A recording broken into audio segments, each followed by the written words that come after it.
बहुत कहेंगे कि बिल्कुल उल्टा हो रहा है, एक गवर्नेंस क्राइसिस सा हो गया है दिल्ली में। अब हमने देखा कि मॉनसून में सारी रोड भरी हुई थी, एक बेसिक डीसिल्टिंग की एक्सरसाइज जो दिल्ली सरकार को करनी चाहिए वो नहीं हो पाई।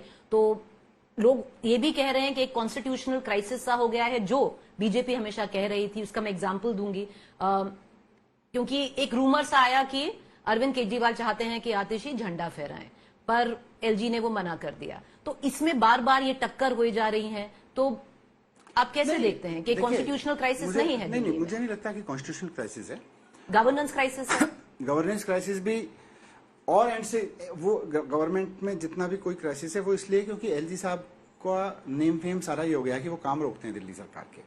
इधर से दिल्ली के मंत्री कहते हैं जी ये करेंगे, वो अपने अफसरों को, क्योंकि ट्रांसफर पोस्टिंग करके अफसर तो उन्होंने लगा रखे हैं, अफसरों को कहते हैं कि अगर ये काम होना तेरी अस्तेसी कर दूंगा। अब उसके बाद क्या होता है, वो काम नहीं होता, कई बार काम रुक जाता है, कई बार फिर हमें ज्यादा लड़के, काम हो जाता है फिर थोड़ी देर में, लेकिन ज्यादा लड़के मंत्री को करवाना पड़ता है। तो ये इसलिए नहीं कि मुख्यमंत्री जेल में है, इसलिए कि एलजी साहब हर काम को रुकवाने के लिए जितना जोर लगाते हैं, अगर उसका 10% जोर भी वो काम करवाने के लिए लगाने दें और कुछ ना करें। पर ये अभी क्यों ज्यादा दिख रहा है? वो हमेशा ही रहा है। मोहल्ला क्लिनिक जब शुरू में आपको याद है हमने बनाने शुरू किए थे, तब कितना जोर लगाया था। हमने डोर स्टेप डिलीवरी की बात की थी कि भाई घर घर उसकी बात की थी, तब भी कितना जोर लगाया था। हम तो हमेशा एलजी साहब से लड़े इसलिए कि भाई काम रोक रहे हो आप, जब बाहर थे तब भी लड़ रहे थे। तो अभी जिन चीजों का आपने जिक्र किया कि डीसिल्टिंग का और एमसीडी के जो नाले वगैरह हैं, मतलब ये इसकी तो सिंपल वजह है कि 1.5 साल से एलजी साहब ने अधिकारियों को डरा रखा है कि अगर इसको दिल्ली जल बोर्ड को फंड दे दिया ना तो देख लेना। फिर एलजी साहब ने वो बजट पास किया था, भारत सरकार भी हमारा तो बजट पास तो करती है। अभी इलेक्शन होने वाले हैं मनीष जी, तो फिर जो दिल्ली के लोग हैं फिर वो तंग आके बीजेपी को क्यों नहीं इलेक्ट कर दे कि कम से कम चलेगी तो सही। मैं वही आपको कह रहा हूं कि इन तमाम, आज लोग पता है दिल्ली के क्या कह रहे हैं कि ना तो पार्टी टूटी और ना सरकार का काम रुका। सरकार का काम इसलिए नहीं रुका कि आज आप देखो स्कूल भी लगातार बनते चले जा रहे हैं। इस सारे क्राइसिस के बीच भी 20 नए स्कूल बन गए, 18 नए स्कूल ऑफ एक्सीलेंस बन गए। हमारे स्पोर्ट्स स्कूल शुरू हो गया। हमारा मैं जिसको शुरू करके गया था, एक आर्म फोर्सेस प्रिपरेटरी स्कूल, मुझे बड़ा इमोशनल लगाव था उससे कि देश की सेना में अफसर जाने चाहिए स्कूलों से, गवर्नमेंट स्कूलों से। आप यकीन नहीं करेंगे कि 64 बच्चों का पहला बैच था, उसमें से 32 बच्चे एनडीए क्वालिफाई किए और 8 बच्चे सेकंड लेफ्टिनेंट बन के गए। ये अपने आप में एक मिरेकल है। मोहल्ला क्लिनिक शानदार चल रहे हैं, 2 करोड़ लोगों ने मोहल्ला क्लिनिक में इलाज कराया है। आज 7,700 बसेज दिल्ली की सड़कों पे हो गई हैं। इस सब क्राइसिस के बावजूद दिल्ली की हिस्ट्री में आपका दिल्ली में ऑपोजिशन कह रहा है हर चीज में स्कैम है, बसेस में स्कैम है, मोहल्ला क्लिनिक में स्कैम है। इनके लिए तो सरकार कागज पे फुल स्टॉप कॉमा भी लगाती है, वो भी स्कैम ही बोलते हैं ये। तो इनको क्योंकि स्कैम के अलावा कुछ इनको लगता नहीं। मैं बता रहा हूँ ना कि दिल्ली की बसों पे 7,000, दिल्ली की सड़कों पे 7,700 बसेस इस वक्त चल रही हैं, जो दिल्ली के इतिहास में कभी नहीं रही। इतना क्राइसिस कभी किसी पॉलिटिकल पार्टी ने नहीं झेला, लेकिन उसके बावजूद जितना काम हुआ। और आज मैं जा रहा हूँ लोगों के बीच में, लोग बस ये पूछ रहे हैं जी सर बस काम करते रहना, काम करते रहना, काम करते रहना। आपको लगता है मनीष जी कि पार्टी की छवि, पार्टी की फजीहत जो दिल्ली के निवासी हैं उनकी नजरों में नहीं हुई है? मुझे लगता है कि पार्टी की फजीहत की जगह लोगों के मन में पार्टी की इज्जत बढ़ी है। लोग कहते हैं यार देखो इनको कितने तोड़ने की कोशिश की गई, ये तो काम ही तो कर रहे थे, बेचारों को जेल भी भेज दिया गया, इनको परेशान भी किया गया, उसके बावजूद ये अड़े हुए हैं, ना तो ये टूट रहे। इतनी सी धमकी पे लोग रिजाइन देके चले जाते हैं, लोग पार्टी छोड़ के चले जाते हैं। यहां ना टूटे बल्कि और काम कर रहे हैं। तो मुझे तो चारों तरफ से मुझे फीडबैक, लोगों में इज्जत बढ़ी है कि ये पार्टी लड़ती भी है, आजादी आई है। आजादी के लड़ने वालों के बाद जो आजादी के लिए लोग लड़ते थे,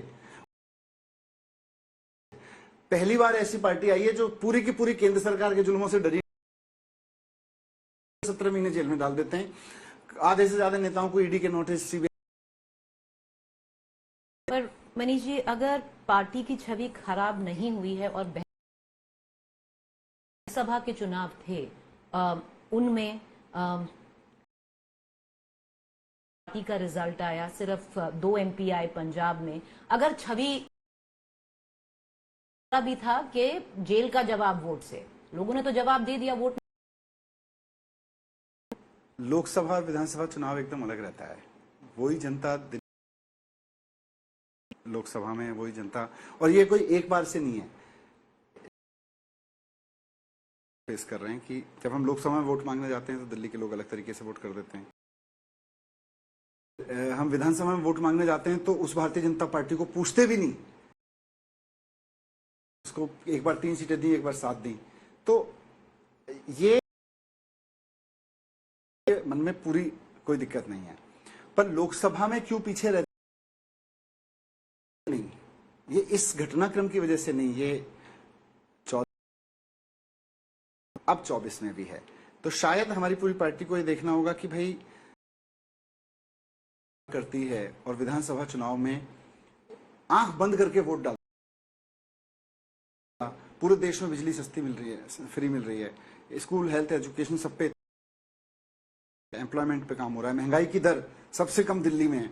इन सब पे कहीं कोई तो कारण है, वो नब्ज को शायद हमें पकड़ना पड़ेगा। पर वो इसका मैं इससे कनेक्ट करके नहीं देख पर सकता। अगर सहानुभूति होती तो फिर वोट क्यों नहीं आता?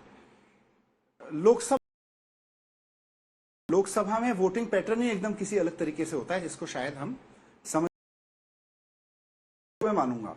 लेकिन अरविंद केजरीवाल जी के प्रति लोगों के मन में प्यार, लोकसभा चुनाव से जज करने लगेंगे तो फिर आपको देखना पड़ेगा कि फिर 2015 में ऐसा क्यों हुआ, नहीं मिली, लेकिन 15 में बम्पर वोट मिले, 19 वोट मिले। तो इसको हम डिस्कनेक्ट करके देखें तभी हमारे समझ। चीज अजीब हुई है इसी चुनाव में, क्योंकि मनीष जी जब 17 एक अंडरस्टैंडिंग थी कि अगर कोई भाजपा को टक्कर दे, अब लगता है कि आम आदमी पार्टी है, अरविंद केजरीवाल है। 17 महीने में वो सबसे कहते थे इंडिया अलायंस की वीकेस्ट लिंक इन चुनाव में उभर कर आई है और लगता है कि आम आदमी पार्टी तो देखो ऊपर ही उठ रही है। पिछले चुनाव में हमारे पास एक एमपी जीता था, अगर 19 में देखोगे आप, भी बढ़ा है और साथ साथ में एमपीज भी बढ़े हैं। आप देखोगे तो हमारे एमपी तो 1 से 3 होना, अगर इसको ऐसे देखोगे तो 3 जब गुना आपकी सरकार है पंजाब में। हाँ ठीक है, ये तो बहुत कहेंगे कि ये तो बिल्कुल, इसलिए कह रहा हूं सरकार तो हमारी दिल्ली में भी और 3 बार से सरकार है, तो उसके बावजूद हमें दिल्ली में वोट नहीं मिलता था, दिल्ली में सीटें नहीं मिली। लेकिन हमें जिस जनता ने हमें दिल्ली में लोकसभा नहीं दिया, उसने विधानसभा बम्पर तरीके से जिताया 3 बार। तो इस लोकसभा और विधानसभा के चुनावों को हमें एकदम अलग करके देखना पड़ेगा। लोकसभा में पब्लिक मेंटेलिटी, वोटर की मेंटेलिटी एकदम अलग तरीके से काम करती है, और इस बार लोकसभा में वोटर की मेंटेलिटी थी कि भारतीय जनता पार्टी की तानाशाही को पटकना है, और उन्होंने पटक दिया, जनता ने पटक दिया उसको। चलिए, आप आम आदमी पार्टी को अब कमजोर कड़ी नहीं मानते हैं, कांग्रेस की बात करते हैं। बस आखिरी थोड़े सवाल करूंगी इसी बात पे कि कांग्रेस लगता है साथ है पर नहीं भी है, क्योंकि इंडिया अलायंस के साथ है। जब आपकी गिरफ्तारी की बात आई, जब अरविंद जी की गिरफ्तारी की बात आई, जमकर साथ दिया और आप लोगों के साथ बोले, पर जब पंजाब की बात आई और अब दिल्ली चुनावों की बात आई तो अलग ही उनका रुख है। इसको कैसे देखते हैं? और लगता है कि जो दिल्ली का अभी चुनाव 6 महीने में है, एक अलायंस होना चाहिए कांग्रेस के साथ, क्योंकि कांग्रेस भी अभी एक पोजीशन ऑफ स्ट्रेंथ में है। देखो, चुनावी गठबंधन कहां होना चाहिए और कहां नहीं होना चाहिए, ये उस वक्त की परिस्थितियों को देख के लीडर्स तय कर लें। मैं किसी के अगेंस्ट नहीं हूं, और किसी के अभी at this point of time में 4 दिन पहले जेल से बाहर आके कह दूं कि होना चाहिए कि नहीं होना चाहिए, मैं इस पोजीशन में हूं नहीं अभी। लेकिन इस सारे क्रम में मैं दूर से देख रहा था, ये जरूर है कि इस देश में अभी जो क्राइसिस है वो तानाशाही का क्राइसिस है, कि विपक्ष की पार्टियों को पकड़ पकड़ के जेल में डाल दो। आज अरविंद केजरीवाल जी अंदर हैं, हेमंत सोरेन साहब को डाला था, शरद पवार साहब की पार्टी के लोगों को धमका के तोड़ लिया। कल को राहुल गांधी जी को अंदर कर देंगे, खड़गे साहब को अंदर कर देंगे, सोनिया गांधी जी को अंदर कर देंगे। अगर ये तानाशाही इसी तरह से चलती रही तो हर पार्टी के ऊपर खतरा है, और ये खतरा सिर्फ पार्टी के ऊपर होता तब भी चल जाता। पूरे देश के व्यापारियों को इस वक्त ईडी के नोटिस जा रहे हैं चारों तरफ, लेफ्ट राइट सेंटर, और एक ही काम है, या तो पार्टी को चंदा दे दो, नहीं तो उधर रिश्वत दे दो। और जिन्होंने दे दिया वो नोटिस थमे हुए, नहीं तो बहुत बुरी तरह से पूरा हाहाकार मचा हुआ है। आप कभी जो पीएमएलए के केसेस करते हैं कोर्ट में वकील, उनसे बात करके देखिए, हम तो पॉलिटिशियन हैं, पीएमएलए के जो केसेस कोर्ट में लड़ रहे हैं वकील डिफेंस साइड से, उनसे कहानी सुनिए कैसे कैसे छोटे छोटे व्यापारियों को ईडी ने परेशान कर रखा है। ये तानाशाही है। व्यापारी बेचारा अपना काम चला रहा है, उससे कहीं टैक्सेशन में मिसकैलकुलेशन हुई है या थोड़ी बहुत उसने गलती भी की है। कोई 500 करोड़ का व्यापारी है, उसने 5 लाख रुपए के टैक्स में कुछ इधर उधर किया, वो कह रहा है जी मैं 50 लाख देने को तैयार हूं। तो मनीष जी आप क्या, तो मैं कह रहा हूं कि ये जो तानाशाही है इसके खिलाफ सबको एक साथ जुट के लड़ना पड़ेगा। तो क्या आप हिंट दे रहे हैं कि कांग्रेस और आपको एक साथ लड़ना चाहिए दिल्ली चुनाव? चुनाव लड़ना चाहिए कि नहीं लड़ना चाहिए, जब चुनाव की टेबल पे बात हो तब करें। लेकिन आज रूल आउट नहीं कर रहे हैं, मैं किसी भी चीज को रूल आउट नहीं कर रहा हूं, लेकिन जिस चीज की जरूरत है कि आज मैंने मंच से भी बोला कि आज अगर सारा विपक्ष इकट्ठा खड़ा हो जाए, अरविंद केजरीवाल जी भी 24 घंटे के अंदर बाहर हो जाएंगे और इनकी औकात नहीं होगी कि उसके बाद फिर राहुल गांधी को भी नोटिस दे सकें या ये फर्जी जितने बाकी पार्टी के नेताओं को इधर उधर परेशान, सब पार्टियों को परेशान करना बंद कर देंगे और सारा विपक्ष हो जाए तो किसी व्यापारी को फर्जी नोटिस नहीं दे पाएंगे।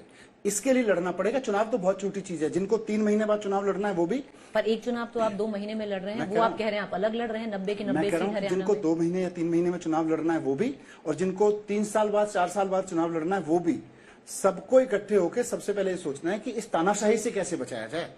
चुनावी गठबंधन जैसे हमने मतलब लोकसभा चुनाव अपने आप में एक प्रयोग था। लोकसभा चुनाव में दिल्ली में किया, कांग्रेस और आम आदमी पार्टी ने सहमत होकर दिल्ली में किया और दोनों ने सहमत होकर पंजाब में नहीं किया। कहां हमने बीजेपी को रोक सकते थे? हमें लगता था यहां रोक देंगे, मिलकर रोक देंगे, नहीं रोक पाए, एक घटना है। लेकिन वहां दोनों अलग अलग लड़े और फिर भी रोक दिया, ये अलग घटना है। तो वो उस चुनाव की कहानी थी। अगले चुनाव की कहानी जो 2 महीने बाद होगा या 6 महीने बाद होगा या 1 साल बाद किसी का चुनाव हो रहा है, हर चुनाव की कहानी अलग अलग होगी। चुनावी गठबंधन लेकिन सारे विपक्ष का, और बल्कि विपक्ष नहीं, मैं तो कह रहा हूं जो उनके एनडीए के कुनबे में शामिल हैं, कल को डेमोक्रेसी पे जब खतरा हो रहा है, तानाशाही हो रही है, तो खतरा उनपे भी है। चंद्रबाबू नायडू साहब 4 महीने पहले ही गलत तरीके से जेल में डाले गए थे इसी तानाशाही की वजह से। बस फिर वही आखिरी सवाल पूछूंगी, कोई चेंजेस होने चाहिए आम आदमी पार्टी में, आपको लगता है? क्योंकि आपने खुद देखा होगा और आप कहते हैं एक पार्टी विद अ डिफरेंस है। नहीं, चेंजेस तो हमेशा जरूरत रहती है। आपको क्या लगता है? अंदर से झांकते रहिए, चेंज करते रहिए। आप जब भी पार्टी में स्टेग्नेशन आएगा तो पार्टी सड़ जाएगी, चाहे वो लीडरशिप में हो या कार्य करने के तरीके में हो। तो अब जैसे मैंने कहा, लोकसभा चुनाव हारे, 3 चुनाव हारे बैक टू बैक, और 3 चुनाव विधानसभा के जीते दिल्ली में। तो ये अपने आप में एक प्रयोग है जिसपे हमें देख के कुछ समझना चाहिए और इस पे सीखना चाहिए। आप अपना रोल कैसे संभालेंगे? हेमंत सोरेन से जाके मिलेंगे? क्योंकि बहुत लोग आपके लिए खड़े हुए थे। मेरी बहुत लोगों से बात हुई, मेरी बहुत पार्टी के लीडर से बात हुई है, सोरेन साहब से भी, और मतलब to name a few different party के लीडर से फोन पे बात हुई है आपकी निकलने के बाद। हाँ, सोनिया गांधी जी से बात हुई? नहीं, टू नेम ए फ्यू बहुत लोगों के, अलग अलग पार्टी के उनके फोन आए हैं लोगों के। क्योंकि मेरा तो कोई नंबर काम नहीं कर रहा था, तो जिस पे नंबर थे उसने उसको कहा कि मेरी बात करा दीजिए। तो अलग अलग इंडिया गठबंधन के बहुत सारे लीडर्स के साथ मेरी बात हुई है। पर मुझे लगता है पार्टी में वो, हमारी पार्टी के पॉइंट ऑफ व्यू से वो रोल बहुत सारे और लीडर संभाल रहे हैं। अभी मेरा काम है कि दिल्ली के एक एक कार्यकर्ता के साथ मिलना, दिल्ली के लोगों के साथ मिलना, and I think I am heading for that. तो पार्टी तैयार करनी है, पार्टी दिल्ली के लिए तैयार करनी है।